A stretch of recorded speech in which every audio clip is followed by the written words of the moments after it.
स्वागत है सभी का हमारे YouTube चैनल स्काई रोजगार कैंपस में। मैं अनुज नागर। जैसा कि आप जानते हैं मैं आपको यहाँ पे मैथ और रीजनिंग की क्लासें पढ़ाता हूँ।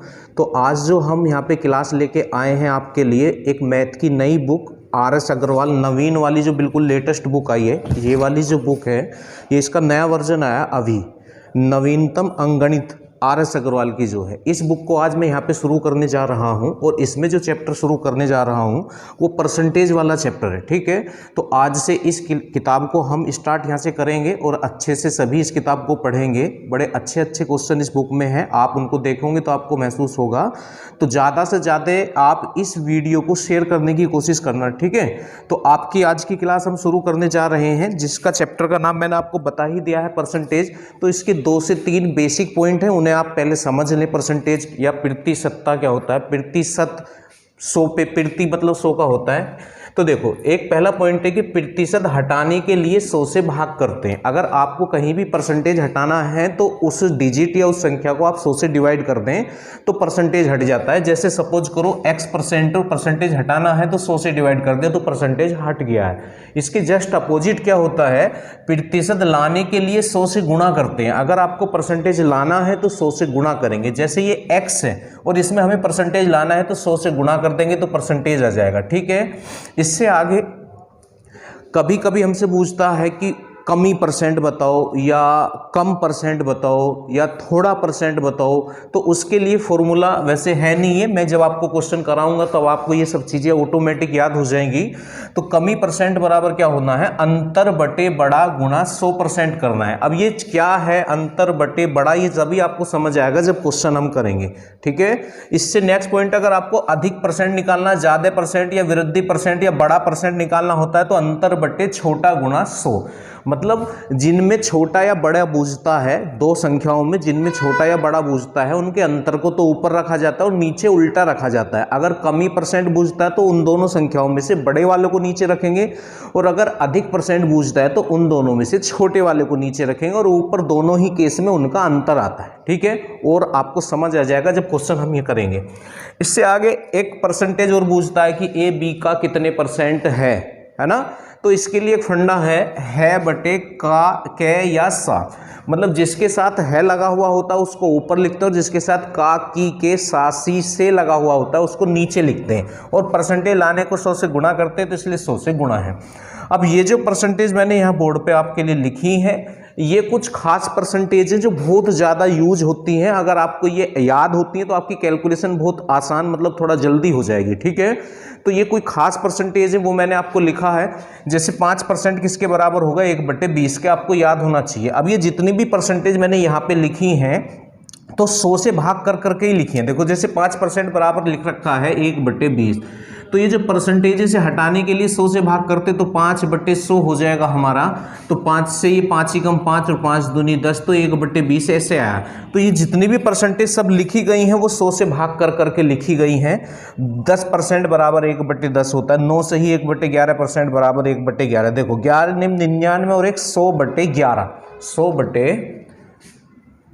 और परसेंटेज हटाने के लिए फिर 100 से डिवाइड करेंगे तो 100 से 100 कैंसिल हो जाएगा तो 1/11 ही बचेगा। ठीक है, तो इस तरह से ये सभी परसेंटेज जो है 100 से भाग कर करके लिखी गई हैं। ये सब आपको याद हो जानी चाहिए। ठीक है, ये है आपका 11 से 1/9% 1/9 के होता है, 12.5% 1/8 के होता है, 20% 1/5 के, 40% 2/5 के, 60% 3/5 के और 80% 4/5 के बराबर होता है। ठीक, और ये 16 सही 2/3% 1/6 के बराबर होता है, 25% 1/4 के, 33 सही 1/3% 1/3 के बराबर होता है और 37.5% 3/8 के। ये दोनों डिजिट भी बहुत इंपॉर्टेंट होती हैं। 95% या उससे भी ज़्यादा, आप 99% ये बोल सकते हैं। अगर किसी क्वेश्चन के ऑप्शन में ये या ये है तो उस क्वेश्चन का आंसर 95% ये ही होता है। 5% ऐसा होगा कि ये ऑप्शन में हो और उस क्वेश्चन का आंसर कुछ और हो। ठीक है, चलिएगा। इससे आगे क्या है आपका 50% 1/2, 66 से ही 2/3% 2/3 होता है और 75% 3/4 होता है। ठीक है, चलेंगे। अब ये आपको याद हो जाएंगी क्वेश्चन करते करते। अब क्वेश्चनों पे चलते हैं। क्वेश्चन नंबर 1 पे आप आ जाएं। पहला क्वेश्चन देखते हैं क्या है इसमें।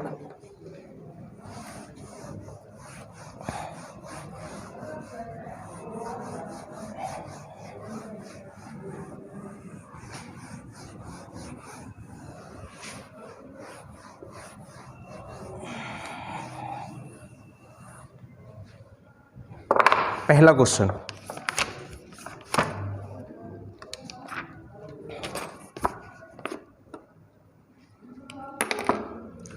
Question number 1। क्वेश्चन क्या है, एक परीक्षा में एक छात्र को उत्तीर्ण होने के लिए 36% अंक प्राप्त करने होंगे। पास होने के लिए 36% अंक लाने होंगे। 190 अंक प्राप्त करने वाला एक छात्र 35 अंकों से अनुत्तीर्ण हो गया। उस परीक्षा में कुल अंक कितने हैं? देखो भाई, जो एक छात्र है वो कितने नंबर लेके आया है? 190 नंबर लेके आया है, और 190 नंबर जब उसके आए हैं तो वो फेल हो गया है। और कितने नंबरों से फेल हो गया? 35 नंबरों से। अगर 35 नंबर और आ जाते तो ये पास हो जाता। अगर 35 नंबर और आ जाते तो ये क्या हो जाता? आपका पास हो जाता। ठीक है, अब 90 में 190 में आप 35 जोड़ दें तो ये पास हो गया है, और आपके पास परसेंटेज है पास की, तो कितने परसेंट पे पास होगा? 36% पे पास होगा। तो परसेंटेज में पास है 36 पे, और नंबरों में पास हो जाएगा 190 प्लस 35 पे से आप ऐड कर लें तो 36% बराबर, परसेंटेज में पास बराबर नंबर में पास रखते हैं। जिसकी परसेंटेज होती है बराबर में उसी की वैल्यू रख सकते हैं हम लोग। ठीक है, इससे आगे क्या होगा, आप इसको ऐड करेंगे तो ये 5 और 9 और 3 कितना हो जाएगा? 12, और 1 और 1 कितना हो गया? 2। तो 36% बराबर 225 हो गया है। 36% बराबर कितना हो गया? 225 हमारा आ गया है। अब ये हमसे कुल अंक पूछ रहा है, तो परसेंटेज में टोटल या कुल जो होता है वो 100 होता है। तो आप ये यहाँ पे जो 36% बराबर 225 है, यहाँ से आप 100% की वैल्यू निकाल लें। तो बराबर हमने रख रखा, बराबर रखने के बाद एक निकालते, और एक कैसे निकालते? जो इधर से इसे डिवाइड करते हैं। अब अगर ये इससे पूरा पूरा कैंसिल हो रहा हो तो यही कर दो, वरना आप क्या करेंगे? 36 से डिवाइड करेंगे, 36 एकम 36।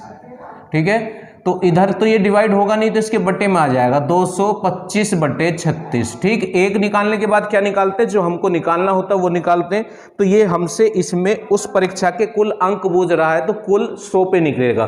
तो आप दोनों तरफ 100 से गुणा कर दें, इधर भी 100 से गुणा कर लें और इधर भी 100 से गुणा कर लें। ठीक है, तो 225 बटे 36 गुणा 100। बस अब आप इसको सोल्व कर लें तो आपका आंसर आ जाएगा। ठीक है, अब ये 4 से 9 से कटेगा, ये 9 से कितनी बार? 9 चौक 36 है ना, और 9 से 25 निम्मा कितने होते हैं? भी 25 निम्मा 225 होते हैं, है ना।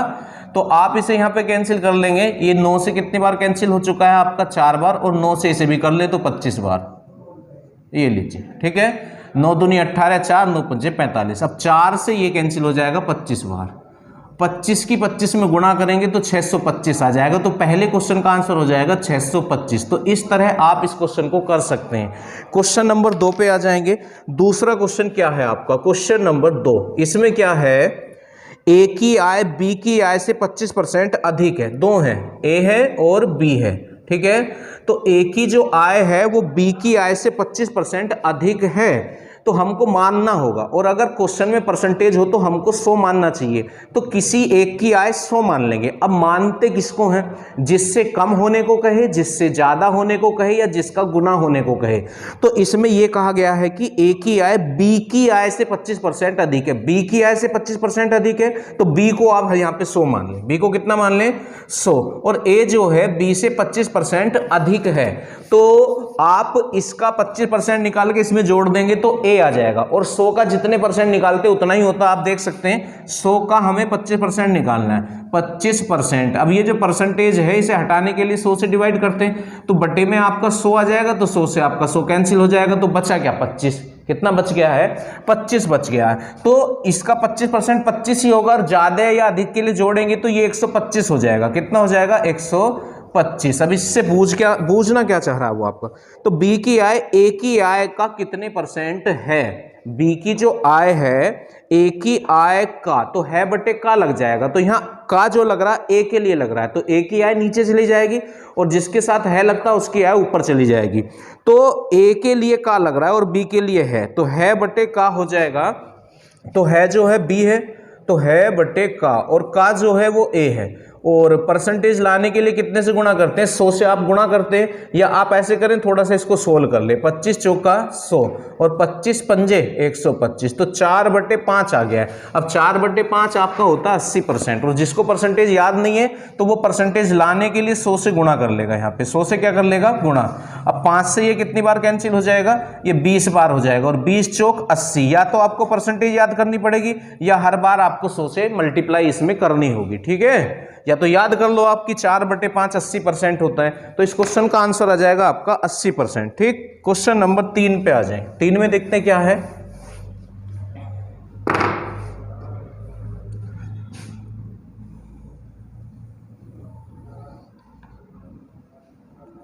क्वेश्चन नंबर 3, एक व्यक्ति परीक्षा में कुल अंकों का 45% प्राप्त करता है।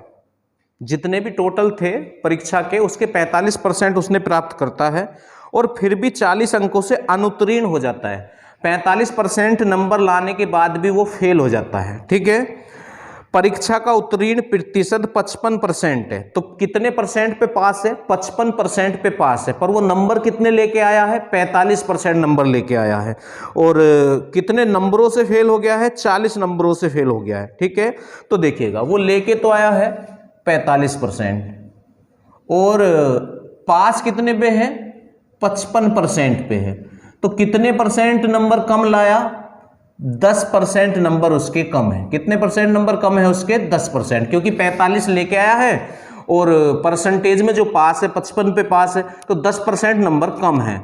अब परसेंटेज में कितने परसेंट कम नंबर लाया है पास होने से, 10%, और फेल कितने नंबर से हुआ है वो, उसमें कहा गया है 40 अंकों से अनुत्तीर्ण हो गया है, मतलब 40 नंबर कम रह गए हैं पास होने में। तो नंबरों में जो कमी है वो 40 की है पास होने में, और परसेंटेज में जो कमी है वो 10 की है पास होने में।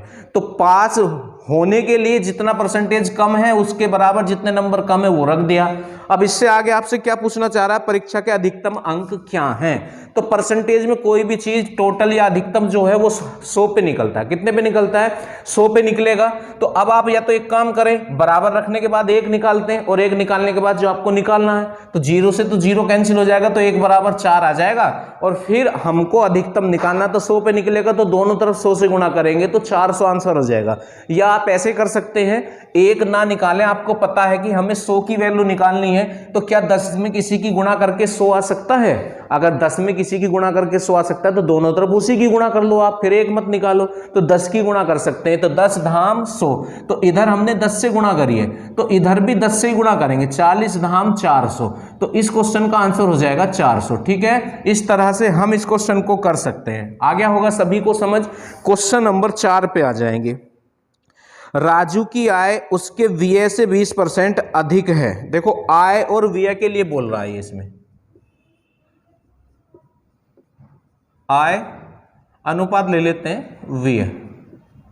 अब इसमें यह बोला गया है राजू की जो आय है उसके व्यय से 20% अधिक है, तो व्यय से अधिक है ना, तो व्यय को मानना होगा, तो व्यय को हम 100 मान लेते हैं। अगर क्वेश्चन में परसेंटेज हो तो 100 मान लेना चाहिए, और आय 20% अधिक है तो 120 हो जाएगा, क्योंकि 100 का जितने परसेंट निकालते उतना ही आता है।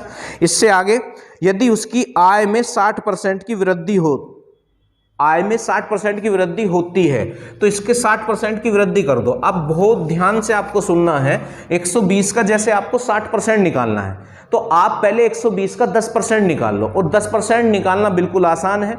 जिसका भी आपको 10% निकालना हो उसकी लास्ट की 0 हटा देते हैं, और अगर लास्ट में 0 ना हो तो एक स्थान पे पॉइंट लगा देते हैं। तो इसमें तो 0 है, तो इसका 10% तो 12 हो जाएगा, इसका 10% कितना हो जाएगा 12, पर हमको 10% नहीं चाहिए, हमको चाहिए 60%। तो 60% 10% का 6 गुना होता है, तो जो ने आपने 10% निकाला है उसमें 6 की गुणा कर दो, तो 10% 12 है, तो 60% कितना हो जाएगा, 12 6 72। देखो जैसे आपको 20% निकालना है किसी का, तो 10% निकाल के दुगुना कर दो, किसी का 30% 10% निकालना है तो 10% निकाल के तिगुना कर दो, किसी का 5% निकालना है तो 10% निकाल के आधा कर दो और 10% निकालना बिल्कुल आसान होता है। लास्ट की जीरो हटा देते हो तो 10% होता है, जीरो ना होते एक स्थान पे पॉइंट लगा देते हैं। तो इसका 60% कितना हो जाएगा 72, क्योंकि 10% 12 और हमें 60 चाहिए तो 10 का 6 गुना 60 होता है, तो 12 6 72, तो 72 बढ़ा दो आप इसकी आय। तो अब इसकी आय कितनी हो जाएगी 192, कितनी हो चुकी है 192। और इसने VA भी बढ़ाने की बात इसमें कही है और उसके VA में 70% की वृद्धि, तो 100 का तो जितने परसेंट निकालते उतना ही होता है, तो 100 का 70% तो 70 ही होगा। तो अब इसका VA कितना हो जाएगा, अब जो इसका VA है वो हो गया 170, ठीक है। इससे आगे फिर आपसे क्या बोल रहा है ये, तो बचत में कितने प्रतिशत की वृद्धि या कमी होगी, है ना। तो बचत तो अभी हमारे पास है ही नहीं, तो बचत आप निकाल लेंगे यहां से, तो बचत और लिख लें आप इसमें यहां बचत, ठीक। देखो आय में से अगर VA को घटा देते हैं तो बचत ही आएगी आय में से। तो 120 रुपए कमाते हो, 100 रुपए खर्च कर देते हो तो बचेंगे कितने 20, तो पहले बचत 20 थी और अब बचत कितनी हो जाएगी, अब आप 192 रुपए कमाते हो और 170 रुपए खर्च कर देते हो तो बचा कितना, तो 2 तो ऐसे ही आ जाएगा 2 इस तरह से, और यहाँ कितना 9, तो 9 में से 7 गया तो 2, तो अब तुम 22 रुपए बचा रहे हो। तो वो ये बूझ रहा है कि उसकी बचत में कितने % की कमी या वृद्धि हुई। तो देखो वृद्धि हो रही है क्योंकि पहले वो 20 रुपए बचा रहा था और अब कितने बचा रहा 22 रुपए, तो ये वृद्धि हो रही है। तो कितने की वृद्धि हो रही है 2 की। अभी मैंने आपको बताया था कि अधिक % निकालना हो या वृद्धि % निकालना हो या ज्यादा % निकालना हो, ऊपर तो रखते हैं अंतर और बटे में उल्टा रखते हैं। कहने का मतलब अधिक % या वृद्धि % में बटे में इन दोनों में से छोटा वाला आएगा, ठीक है, और ऊपर अंतर ही रखते हैं। तो इन दोनों में छोटा कौन है 20 है, और परसेंटेज लाने के लिए गुणा 100 करते हैं या आप 2 से इसे डिवाइड करेंगे तो 1/10 हो जाएगा ये।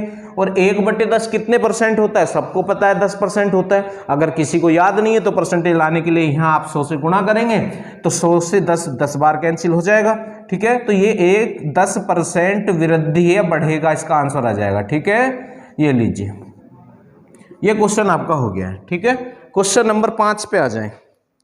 यदि 120 में x% की कमी और 40 में x% की वृद्धि करने पर समान परिणाम प्राप्त होता है, इसका कहने का मतलब ये है अगर 120 में हम x% की कमी कर दें और 40 में 20 x% की वृद्धि कर दें तो वो दोनों बराबर हैं। तो ऐसा ही कर लें आप। 5वां क्वेश्चन, क्वेश्चन नंबर 5 पे आ जाए।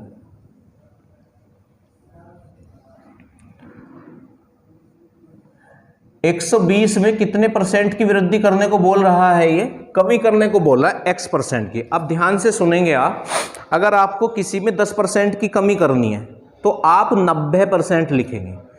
परसेंटेज में जितनी कमी बोलता है उतना 100 में से माइनस करके लिखा जाता है और जितनी वृद्धि बोलता है उतना 100 में प्लस करके लिखा जाता है, ठीक है। अब अगर तुमसे कोई ये कहे कि इसको 10% की वृद्धि करनी है तो वो 110 बोला जाएगा। 100 प्लस 10, 20% की वृद्धि करनी है 120, क्योंकि 100 प्लस 20। अब इसमें जो है कमी करनी है 120 में x% की, तो जितने भी % की कमी करनी होती है उसको 100 में से माइनस करके लिखा जाता है। तो 100 माइनस x लिख दो, 100 माइनस x%, ठीक है, ये हो गया आपका, ठीक। और 40 में कितने की वृद्धि कर रहा है, 40 में जो है ये x% की वृद्धि कर रहा है। तो परसेंट में जितने की वृद्धि करते हैं उसे 100 में प्लस करके लिखते हैं, तो ये 100 प्लस x% हो जाएगा, ठीक। और इसने ही कहा है कि वो दोनों परिणाम समान है तो हमने बराबर इसलिए इसमें रख दिया गया है इसको, ठीक है।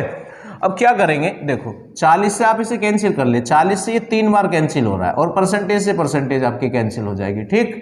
बस इसके अंदर मल्टीप्लाई कर दें आप तो ये कितना हो जाएगा 300 माइनस के 3x और बराबर में क्या हो जाएगा ये 400 और प्लस के 4। अच्छा इधर तो ये कैंसिल ही हो गया, कुछ बचा ही नहीं है, तो 100 प्लस x ही बचेगा, 100 प्लस x ही। अब आप x एक तरफ कर ले और संख्या एक तरफ कर ले, तो ये माइनस के 3x उधर जाके प्लस के हो जाएंगे और एक x ये रहा और एक ये रहा, तो ये हो जाएंगे उधर 4x, ठीक है। अच्छा इसे आप उठा के उधर ले गए तो 100 को इधर लेके आ जाओ तो ये प्लस का इधर आके माइनस हो जाएगा, तो ये कितना बचेगा 200x बच जाएगा। अब बीच में मल्टीप्लाई है तो उधर वाले को डिवाइड करते तो 4 से आप इसे डिवाइड कर देंगे, तो 4 से आप इसे डिवाइड करेंगे तो कितना आ जाएगा 50, तो x की वैल्यू 50 आ चुकी है। अच्छा इससे आगे भी अभी क्वेश्चन है ये, क्योंकि x की वैल्यू ही मात्र हमें नहीं निकालनी है इसमें। ये फिर बोल रहा है तो 210 का x%, 180 के x प्लस 20% से कितने प्रतिशत कम होगा? तो आप पहले 210 के x% की वैल्यू निकाल लो। 210 के माने गुणा होता x%, ठीक है। तो इसकी हम पहले वैल्यू निकाल लेते हैं। तो ये क्या हो जाएगा, 210 गुणा x का मान कितना है 50, और परसेंट आएगा, और परसेंट हटाने के लिए बट्टे में क्या होता है 100 होता है, ठीक है। ये लीजिए 5 की आप इसे मल्टीप्लाई कर दें तो 5 ही कम 5 और 5 दूनी 10, तो 105 आ गया। अब दूसरा पार्ट और है, उसकी भी आप इसी तरह वैल्यू निकाल लें। तो दूसरा पार्ट क्या दिया है इसने, इसमें 180 के माने गुणा ही होता है 180 के x प्लस 20%, x प्लस 20% से कितने प्रतिशत कम है। चलिएगा इसकी वैल्यू और निकाल लेते हैं। तो यहाँ x का मान रखेंगे आप पहले, तो ये तो हो गया 180 गुणा x का मान कितना है 50, तो 50 यहाँ रखेंगे और 20 ये रहा, तो 50 और 20 कितना हो जाएगा ये 70, और परसेंट हटाने के लिए बटे में 100 आएगा, तो ये दोनों जीरो भी आपके कैंसिल हो जाएंगे, और 18 सत्ते कितने हो जाएंगे 126, कितने हो जाएंगे 126। तो ये यही कह रहा है कि ये इससे कितने परसेंट कम है, तो कमी परसेंट निकालना है। अब कमी परसेंट निकालना हो या अधिक परसेंट, ऊपर तो अंतर आता है, तो इन दोनों में अंतर कितने का है 21 का है, कितने का है 21 का, और नीचे उल्टा आता है, अगर कमी परसेंट निकाल रहे हैं तो उन दोनों में से बड़ा वाला बटे में रखा जाएगा, ठीक है। तो इन दोनों में बड़ा कौन है 126, और परसेंटेज लाने के लिए गुणा 100 करते हैं, तो आप कर सकते हैं, ठीक है। ये लीजिए, या मत करो, देखो 21 से ये 6 बार कैंसिल हो रहा है, कितनी बार कैंसिल हो रहा है 6 बार, तो ये 1/6 हो चुका है, और 1/6 कितना होता है 16 सही 2/3%। अब जिस बच्चे को परसेंटेज याद है वो 1/6 एकदम लिख देगा 16 सही 2/3%, और जिसको परसेंटेज याद नहीं है वो 100 से मल्टीप्लाई करेगा, और फिर 100 को 6 से डिवाइड करेगा, तब जाके उसका आंसर 16 सही 2/3 आएगा। तो याद करना जरूरी है, जो मैंने बोर्ड पे परसेंटेज आपको लिखी थी, तो 1/6 होता है 16 सही 2/3%, ठीक है। चलिएगा क्वेश्चन नंबर 6 पे चलते हैं। 5 तक क्वेश्चन हमारे हो चुके हैं।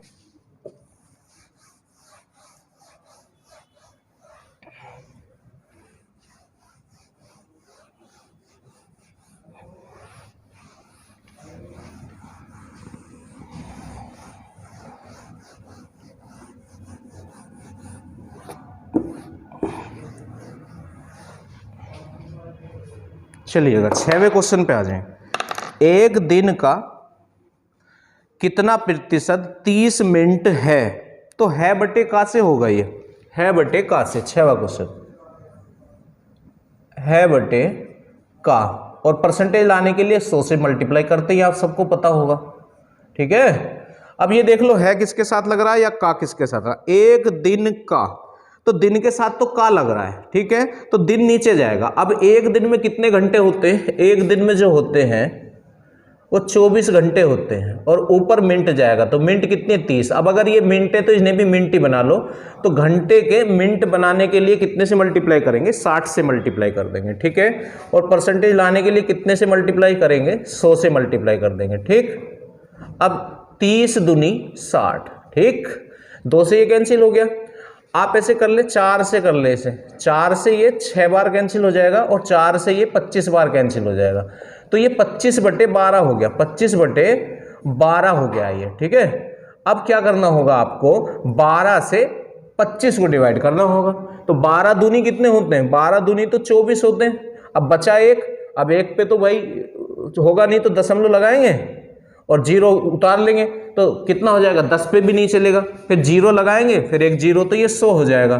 तो 12 8 96, तो फिर अभी और भी चलता जाएगा, तो लगभग में आप इसे इतना ही लिख सकते हैं, ठीक है। तो 2.08% इसका आंसर आ जाएगा क्वेश्चन नंबर 6 का, ठीक है। क्वेश्चन नंबर 7 पे आ जाए। 7 में देखते हैं क्या है, क्वेश्चन नंबर 7।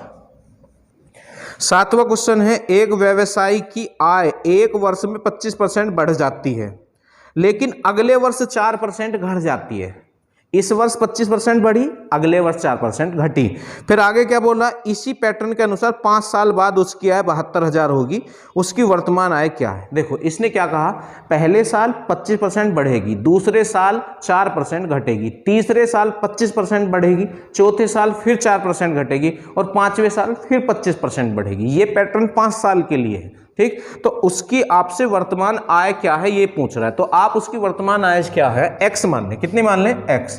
अब देखो पहले साल उसकी आय जो है 25% बढ़ेगी, तो परसेंटेज में जो वृद्धि होती है उसे 100 प्लस करके लिखते हैं, तो 25% बढ़ेगा, तो 100 और 25 125%, ठीक है, ये लीजिए।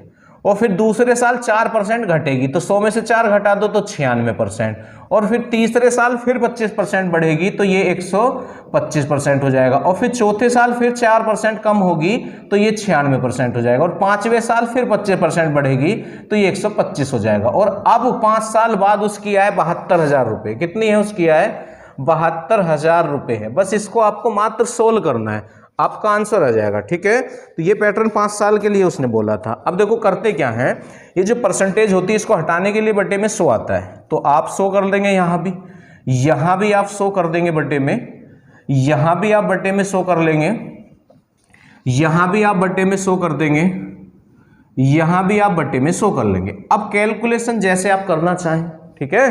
चलिएगा, देखो 25 पंजे 125 और 25 चौका 100, पहले ही नहीं कर लो, 25 पंजे 125 और 25 चौका 100, 25 पंजे 125 और 25 चौका 100, ठीक है।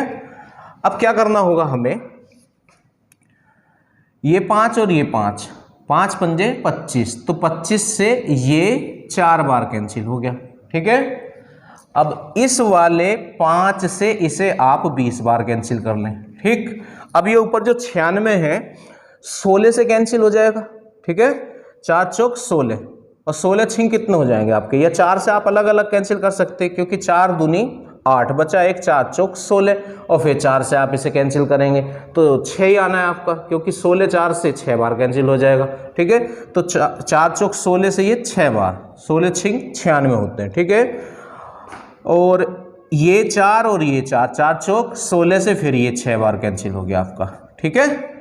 अब क्या करना है, 6 छिंग 36, 6 छिंग 36 से 72 2 बार कैंसिल हो जाएगा, तो कितना आ गया, 2000 आ गया इधर। तो अब इधर कितना बच रहा है आपका, 20 बचा हुआ है, और तो कुछ नहीं बच रहा, बस 20 बच रहा है, तो 20 की आप इधर मल्टीप्लाई कर दें, बस ऊपर कुछ आपका बचाव नहीं है, तो जब 20 की आप उसमें मल्टीप्लाई करेंगे तो 2 दूनी 4 हो जाएगा, और 3 जीरो ये और 1 ये रहा, 1 2 3 4, तो 40,000 आपका आंसर आ जाएगा। तो इस तरह आप इस क्वेश्चन को कर सकते हैं, क्वेश्चन नंबर 7 को, ठीक है, क्वेश्चन नंबर 7 को। इससे आगे आप चलेंगे क्वेश्चन नंबर 8 पे, इसे मैं हटा देता हूँ यहाँ से, 8 पे आ जाएं।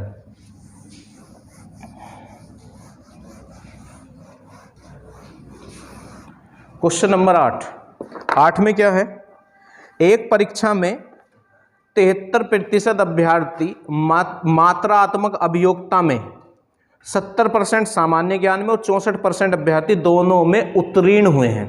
2 सब्जेक्ट हैं, पहले सब्जेक्ट में कितने पास हुए हैं, 8वां क्वेश्चन, पहले सब्जेक्ट में 73% पास हुए हैं, ठीक है, और दूसरे सब्जेक्ट में 70% पास हुए हैं। कितने परसेंट पास हुए हैं, 70% पास हुए हैं, ठीक है। और दोनों ही सब्जेक्टों में 64% पास हुए हैं। कितने परसेंट पास हुए हैं, 64% पास हुए हैं, ठीक है।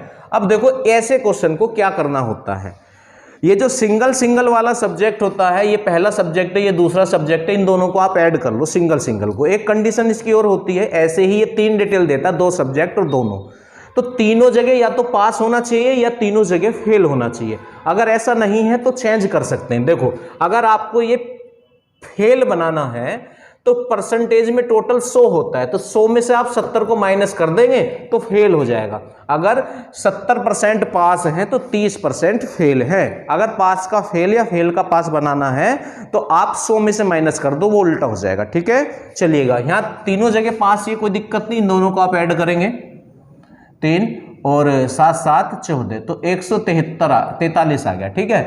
अब ये भी डबल हो गया है, सिंगल डबल, और ये तो डबल था, तो डबल में से डबल को माइनस कर दो, 13 में से 4 गया 9, और फिर यहाँ भी 3, तो 13 में से 6 गया तो कितना आ गया 7, तो 79% आ रहा है पास। ठीक है, अब आप ये देख लो उसने वैल्यू तुम्हें पास परसेंट की दे रखी है या फेल वालों की दे रखी है।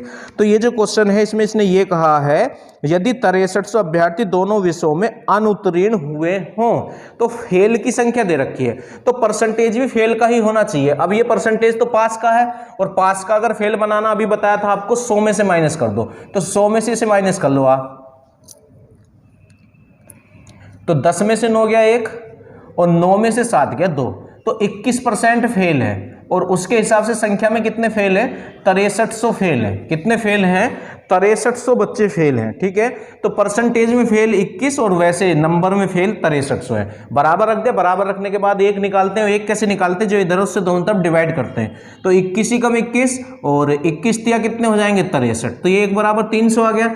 1 निकालने के बाद जो आपसे पूछ रहा है, तो इसने हमसे इसमें ये पूछा है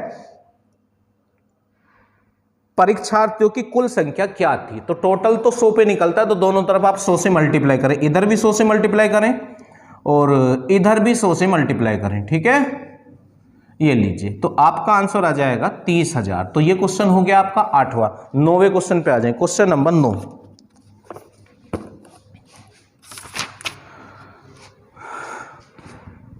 क्वेश्चन नंबर 9, क्वेश्चन क्या है, एक आदमी अपनी आय का 75% खर्च करता है, साथ के साथ लिखते चलो। उसकी आय सपोज करो 100 रुपये है और 100 का 75% तो 75 ही होगा, उसने 75 रुपये खर्च कर दिए, तो बचाए कितने 25। ठीक है, इस तरह से। इससे आगे क्या है, उसकी आय में 20% की और व्यय में 10% की वृद्धि होगी। आय 20% बढ़ गई है, तो 100 का 20% 20 ही होगा।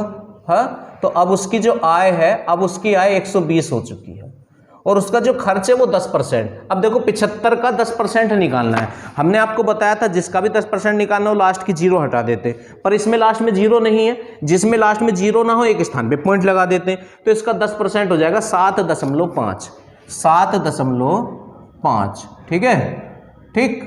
अब ये भी बढ़ गया है, ठीक, खर्च तो यहाँ कुछ नहीं है, तो दशमलव लगा के 0 मान सकते हो। तो 10 में से 5 गया तो 5, यहाँ कितने बचे 4 हो गए 14। 14 में से 7 गया तो 7 ही बचेगा आपका, और इधर कितना बच जाएगा आपका 6। कितना बच गया 6। तो अब जो उसका खर्चा हो रहा है 67 रुपये 50 पैसे हो रहा है। अच्छा, वृद्धि हुई है, हमने माइनस कर दिया है, गलत कर दिया, वृद्धि हुई है। ये आय भी बढ़ी है और खर्च भी बढ़ा है, तो आपको ऐड करना होगा। ठीक है, तो 5 तो ऐसे ही आ जाएगा ये, और 7 और 5 12 और 7 और 1 8, तो 82.5 हो गया। तो पहले वो 75 रुपये खर्च करता था, अब 82.5 रुपये खर्च करता है। पहले 100 कमाता था, अब 120 कमा रहा है। तो अब बचत कितनी है, तो 120 में से आप इसे माइनस कर लें। ठीक है, जब 120 में से आप इसे माइनस करेंगे, ऐसे करें, देखो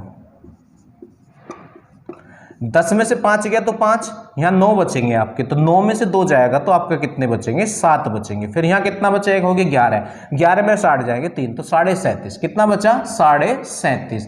तो ये आपकी बचत है। अब वो आपसे पूछना क्या चाह रहा है इस क्वेश्चन में, तो उसकी बचत में प्रतिशत वृद्धि ज्ञात करो। तो वृद्धि परसेंट पूछ रहा बचत का। तो पहले कितने बचाता था 25, अब कितने बचाता है 37.5। तो कितने ज्यादा बचाता है, इनका जो अंतर होगा वही होगा। अब वृद्धि परसेंट अगर निकालना होता है तो ऊपर अंतर ही रखते हैं, बटे में उल्टा रखते हैं, मतलब वृद्धि परसेंट में बटे में छोटा आएगा इन दोनों में से, तो बटे में तो 25 आना है, क्योंकि वृद्धि परसेंट पूछ रहा है, बस माइनस कर लो। तो ये ऐसे ही रहेगा, और 7 में से 5 गया तो 2, और 3 में से 2 गया 1, तो 12.5 हो गया। कितना आ रहा है 12.5, और बटे में क्या आएगा 25, क्योंकि वृद्धि परसेंट में बटे में छोटा वाला आता है, उल्टा लिखते हैं, और परसेंटेज लाने के लिए क्या करते हैं 100 से मल्टीप्लाई करते हैं। ठीक है, ये लीजिए। अब आप इसे कैसे ही कैंसिल कर ले, या तो ऐसे कर ले 25 चौका 100 और 4 की इसमें मल्टीप्लाई करते, 4 पंजे 20 की 0, 4 दूनी 8 और 2 10 की 0, और 4 एकम 4 और 1 5, तो 50% वृद्धि इसका आंसर आ जाएगा। इस क्वेश्चन का आंसर कितना आ जाएगा 50% की वृद्धि। क्वेश्चन नंबर 10 देखते हैं, 10 में क्या है। 10वां क्वेश्चन,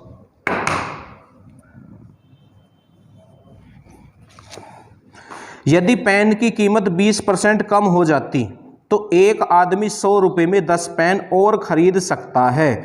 प्रत्येक पेन की नई कीमत क्या है। देखो, अगर पेन का रेट 10% कम हो जाता तो 100 रुपये में कोई आदमी 10 पेन और ज़्यादा खरीद सकता है। कितने रुपए में? 100 रुपये में। तो 100 का आप उतने परसेंट निकाल दो जितने परसेंट रेट कम हुआ है या ज़्यादा हुआ है। तो 100 का 10% तो 10 ही आएगा। अब देखो सपोज करो आप 100 रुपये के जितने भी पेन खरीदते थे, आपका काम है पेन की दुकान है सपोज करें, तो 100 रुपये में जितने भी खरीदते थे वो 10, 5, 20, 25 जो भी, तो वो आप खरीदते थे। पर आज क्या हुआ? आज रेट 10% गिर गया। तो रेट 10% गिरने की वजह से आज 100 रुपये में 10 पेन ज़्यादा, कितने पेन ज़्यादा मिलने की बात कर रहा है ये? 100 रुपये में 10 और पेन खरीद सकता था। अच्छा, रेट जो है ना 20% कम हुआ है। कितने परसेंट कम हुआ है? 20%। तो 20% इसका निकालेंगे तो 20 ही हो जाएगा। ठीक है, तो कितने रुपए कम हो गए आज? 20 रुपए कम हो गए। तो 20 रुपए कम देने पड़ेंगे आज हमें। और अगर हम आज भी 100 रुपए ही दे रहे हैं तो हमको 10 पेन ज्यादा मिल रहे हैं। तो ये 10 पेन ज्यादा क्यों मिले? क्योंकि इतने रेट कम हो गया और आप आज भी 100 रुपए ही उसको देना चाह रहे हैं। आज भी कितने रुपए देना चाह रहे हैं उसको? 100 रुपए ही आज देना चाह रहे हैं। तो उसने आपको 10 पेन ज्यादा दिए। तो ये 10 पेन जो ज्यादा आए हैं ये उन पैसों के आए हैं जितना रेट गिरा था। तो 20% गिरा था, मतलब 100 का 20%, 20 रुपए कम हो गए थे। तो ये 20 रुपए के पेन है। कितने रुपए के पेन है आज? 20 रुपए के। 10 पेन 20 रुपए के, तो एक पेन कितने का होगा? एक पेन तो 10 से आप डिवाइड कर दें तो 10 ही कम 10, 10 दूनी 20, तो 2 रुपए का। तो आज एक पेन 2 रुपए का। ठीक है, तो ये क्वेश्चन मुझे आज 10 ही कराने थे। 10 तक क्वेश्चन करा दिए गए हैं। नेक्स्ट वीडियो में मिलते हैं। ठीक।